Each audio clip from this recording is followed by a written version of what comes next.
Hello, and welcome to Homegrown KC, a podcast dedicated to exploring Kansas City's fascinating history and sharing stories from a church past. I'm your host, Laura. Join me today as we explore a piece of Kansas City's history.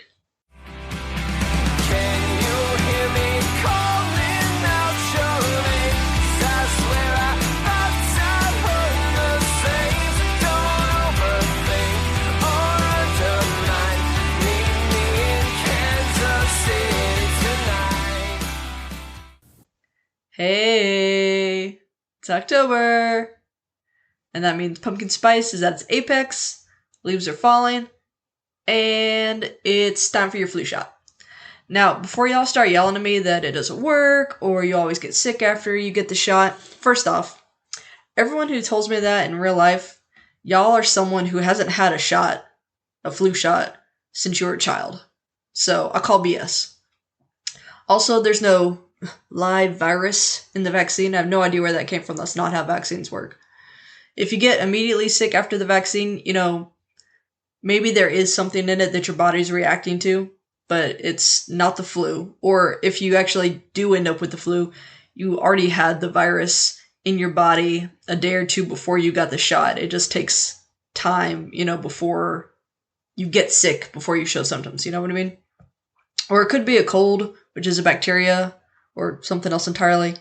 Like 99.9% of the time, it's not the vaccine. BTW, this goes for COVID vaccines as well. Oh, you did get your COVID vaccine? Okay, good. Good for you. Did you also get the booster? Okay, well, if not, you really should. And guess what? COVID vaccines don't protect you against the flu, and flu vaccines don't protect you against COVID, so you really need to have both. Now, if you're still thinking, okay, Laura, the vaccine doesn't give me the flu, or COVID, whatever, but it doesn't stop me from catching the flu later in the winter. Well, fun fact, both of these viruses mutate very quickly, aka they change really rapidly. That's why we had so many friggin' variants, alpha, beta, delta, omicron, etc. So, scientists who study viruses, they do their best to guess which strand is going to be the most predominant each year of the flu, right? And so then they can tell who's ever making the vaccine, prepare against ABC. They're not always right, y'all. They're not always wrong. Doesn't mean they're wrong, but they're not always right. Because they change the virus so quickly, because there are so many different ones, if you really do get the flu after getting the shot, could be it's a different strand. Fun fact, actually, since we're talking about this, did you know that the strand of the virus from the pandemic of 1918, 1919 is totally different from the ones that we have today? Like, if that ever reappeared in today's society, it would decimate us. It would kill millions of people just like last time, just like COVID did. If you don't care if you get the flu, alright, whatever. You're hopefully pretty healthy. It won't affect you much, just, make you feel like roadkill for a week. But if you won't get vaccinated for yourself, will you do it to help your immunocompromised friend, family member, neighbor, coworker? There's an estimated 3% of the U.S. population that's immunocompromised, and we have 329.5 million people in the U.S., so that's almost 10 million people. That's 9.87 million people. And I'm saying point because I don't want to say 100,000.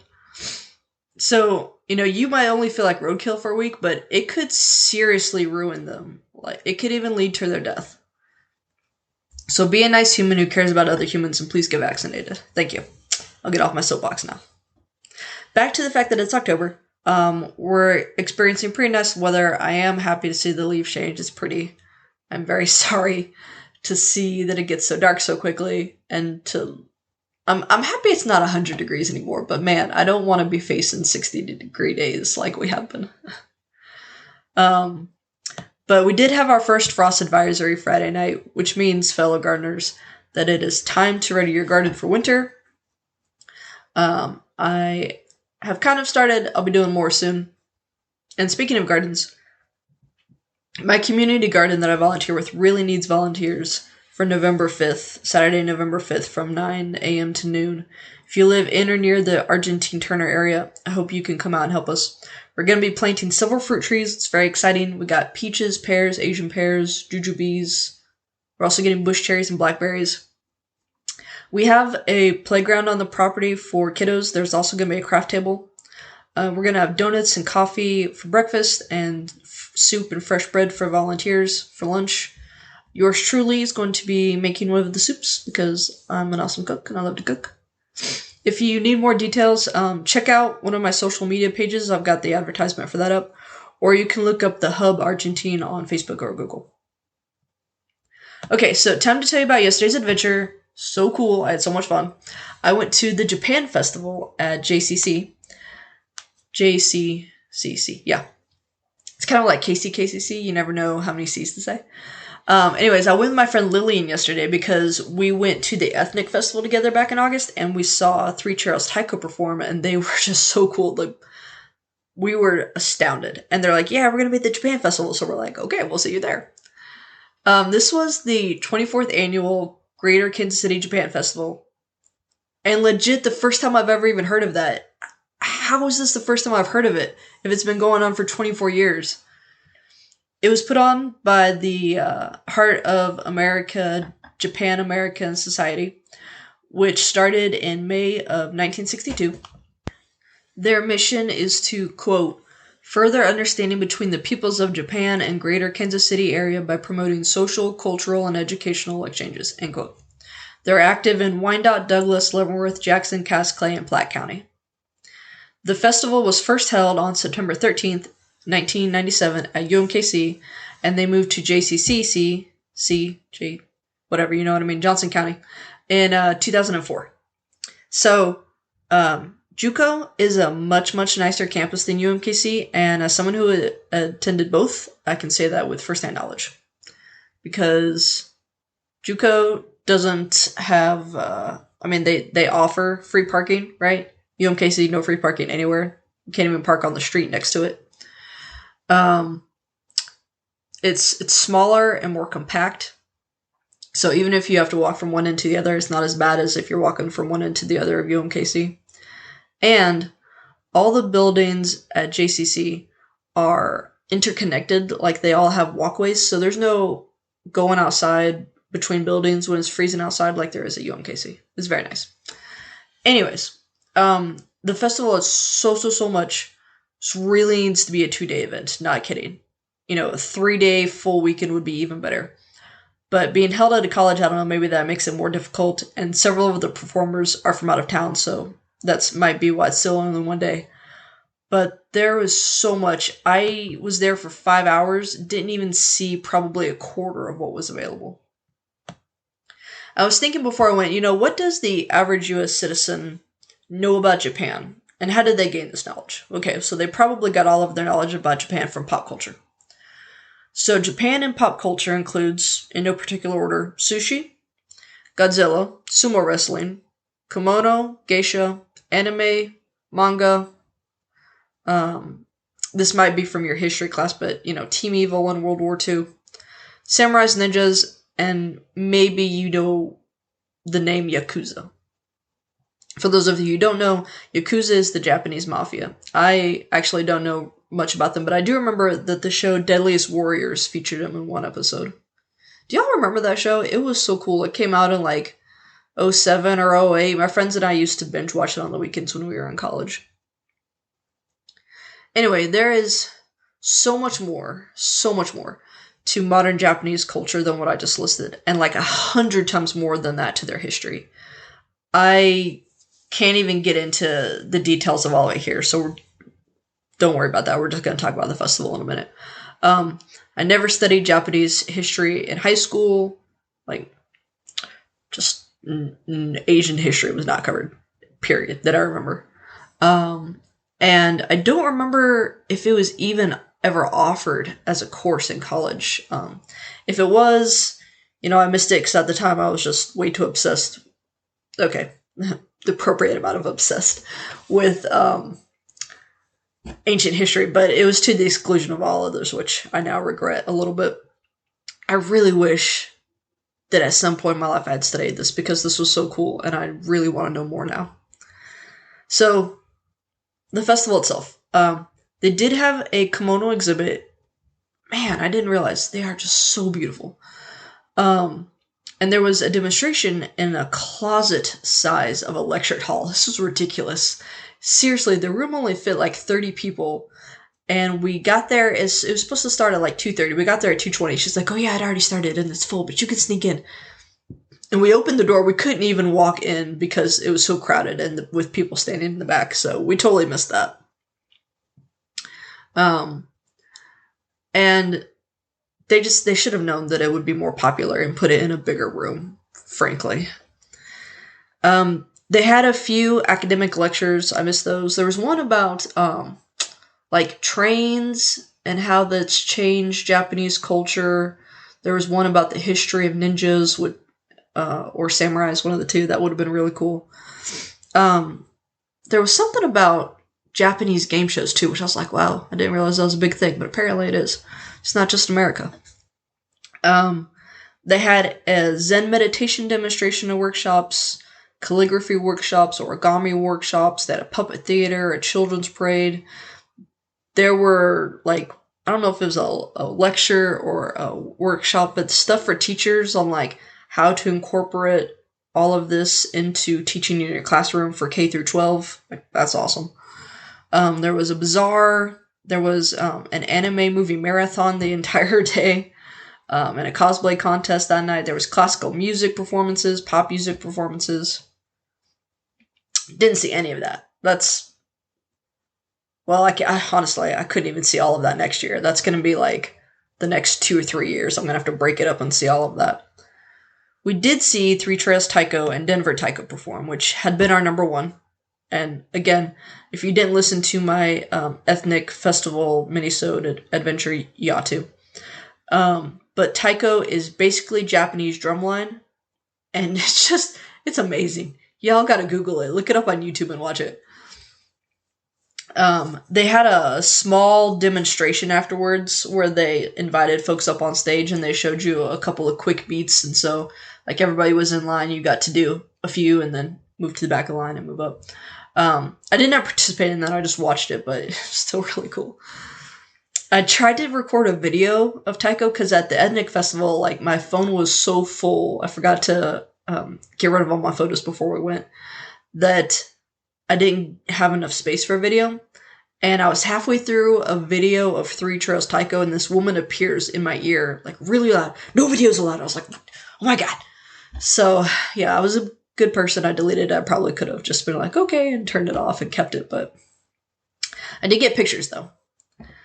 We watched a traditional tea ceremony, which had been my number 2. I am obsessed with tea, frankly. I knew nothing about a traditional tea ceremony. I thought that it would be like, just a simple, here's how you mix it, and share. I figured it'd be a little ritualized, but it was like highly ritualized. And I figured it was a class thing, right? Like, only the upper class, the wealthy, can do it. And that's how it started. But it's been available to people of any class, which, why do we still have class in the 21st century? It's BS. Anyways, it's been available to anyone who wants to participate for hundreds of years. Let me back up a step. Okay, so the tea master, Yoko, she was really wonderful. She grew up in Kyoto, Japan, and she started studying traditional tea ceremonies when she was 14. She studied a couple of different ones because there's like 3 different traditions, I think she said. And she is a certified tea master. She now lives in Colorado, and she has her own tea house, and she teaches traditional tea ceremonies. And she was so great because she gave us a history of tea and its, like, how it was introduced to Japan and the role it has played in Japanese history and the evolution of tea ceremonies before she even began. And then as she was preparing the tea, she was explaining every step and the meaning behind it. So like I was saying, I thought it would be like, yeah, okay, it's ritual, but it was even more ritualized than I realized. Like, there was meaning behind everything. So she's like, everything's clean, right? but I'm going to ceremonially clean all of my utensils while my my guests are watching. Just to be like, this is how I show respect to you, that I'm removing the very last bit of dust that appeared after washing. And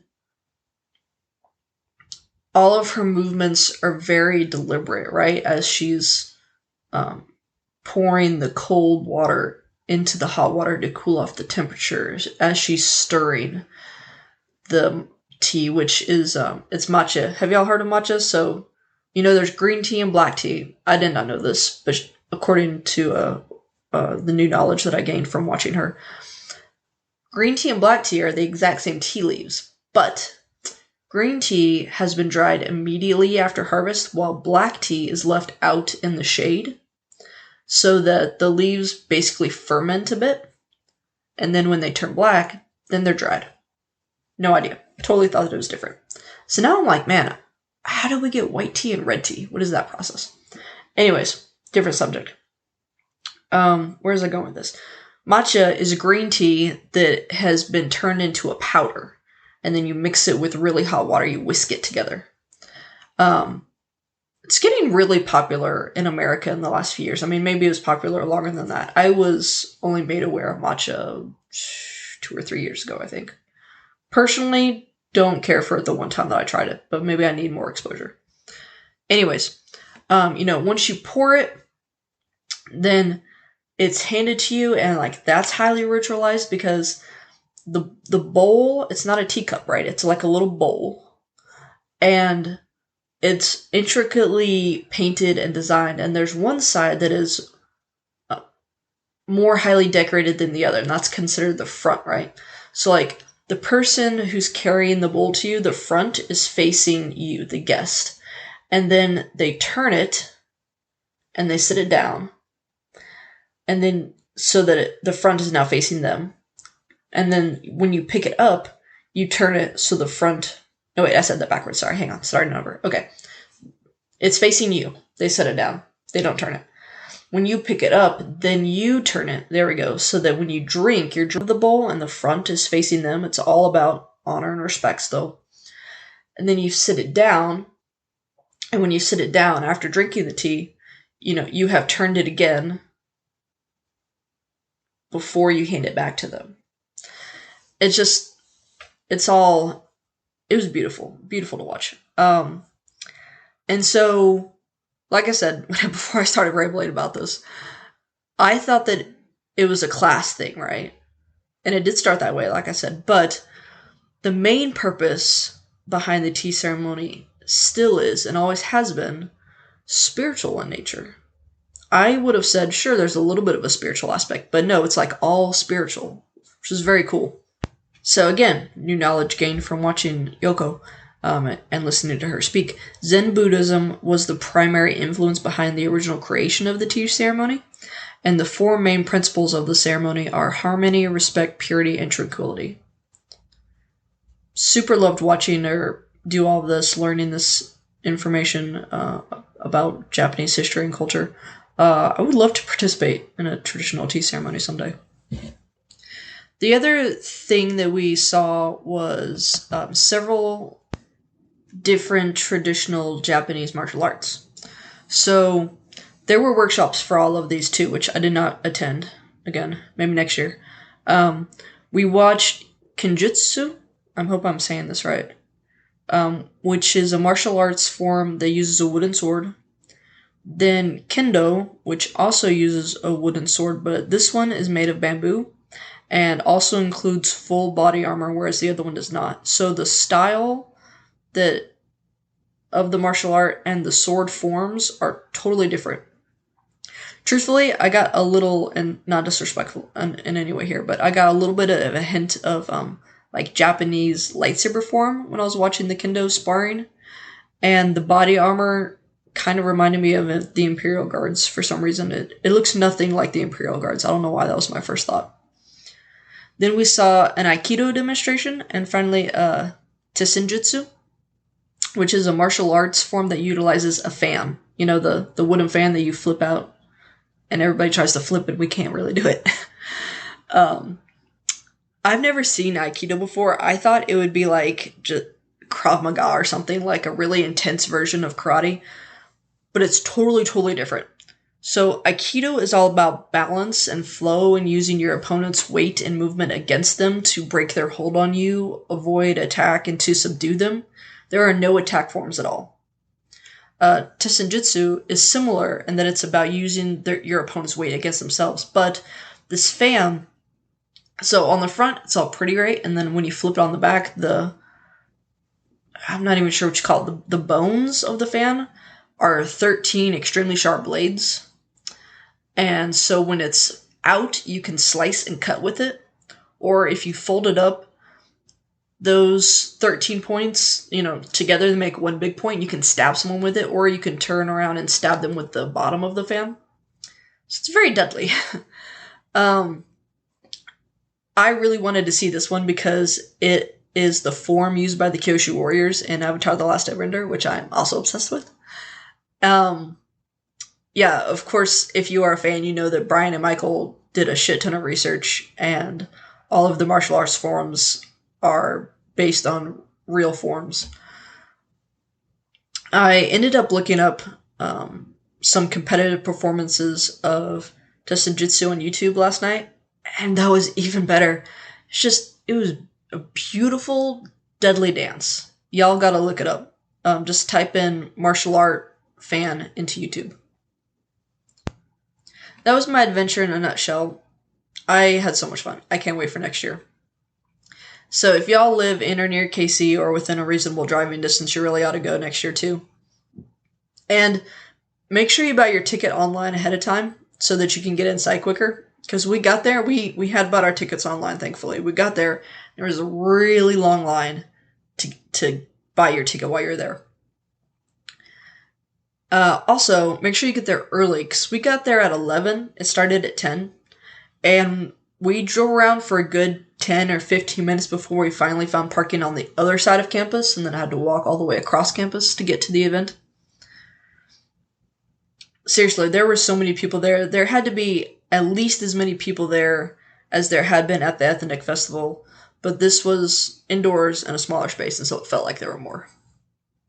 Check out my social media pages to see photos from the event. I hope you'll consider becoming a financial supporter of the show. There are several ways you can do so. You can subscribe to patreon.com/homegrownkc or redcircle.com/homegrownkc.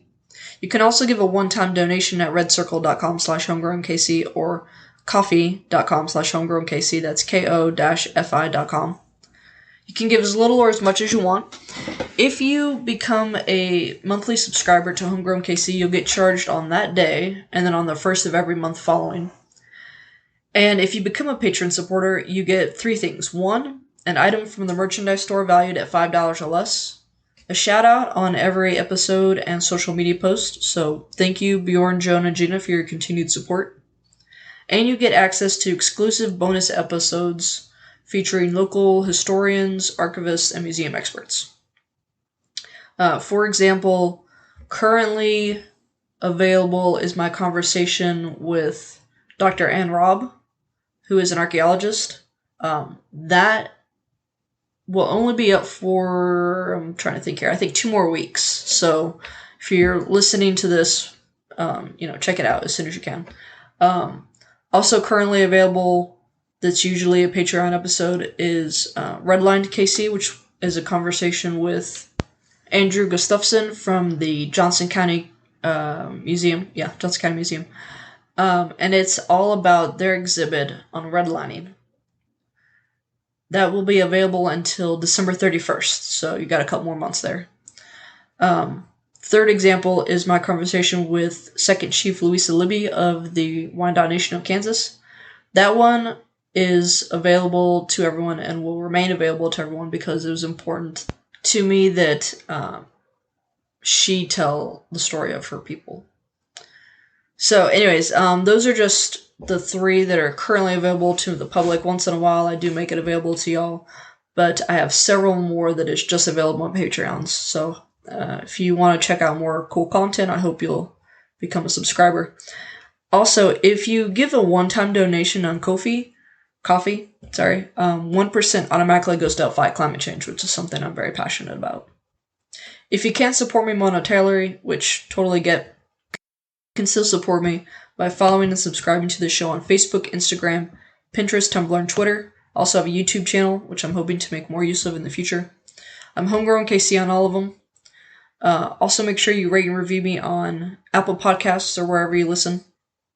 You can visit my website for additional information on each topic. That's homegrownkc.wordpress.com. You can also sign up for my newsletter there. Once a month, you'll get an email that talks about, what's coming up with the podcast, what's new. I may do some giveaways in the future. If you have any questions, comments, concerns, or episode suggestions, I'd love to hear from y'all. You can email me at homegrownkcpodcast@gmail.com or DM me on any of my social media networks. If you want to check out what merchandise is available, you can go to zazzle.com/store/homegrown_KC store. Again, that's zazzle.com/store/homegrown_KC_store. Thank you goes out to my talented sister-in-law, Sarah McCombs, for the creation of my logo. To the Dear Misses for the use of their song Kansas City as the intro and outro music of the show. And to local libraries which enabled me to gather all my research. Thanks for listening. Cheers.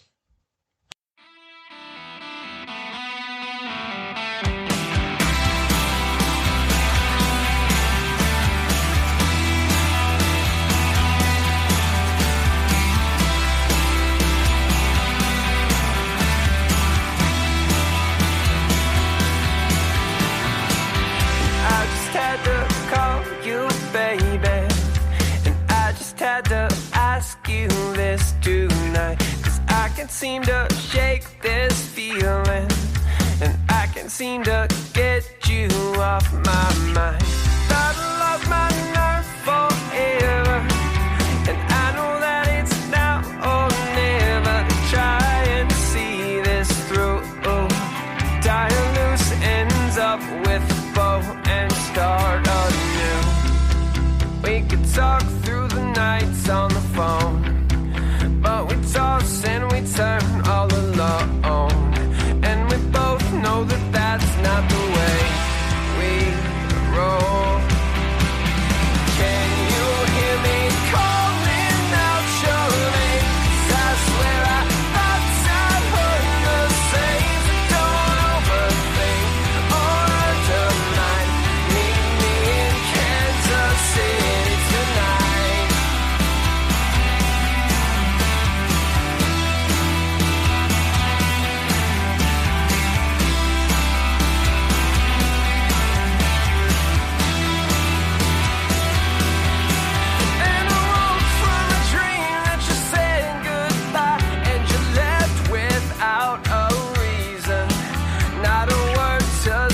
Show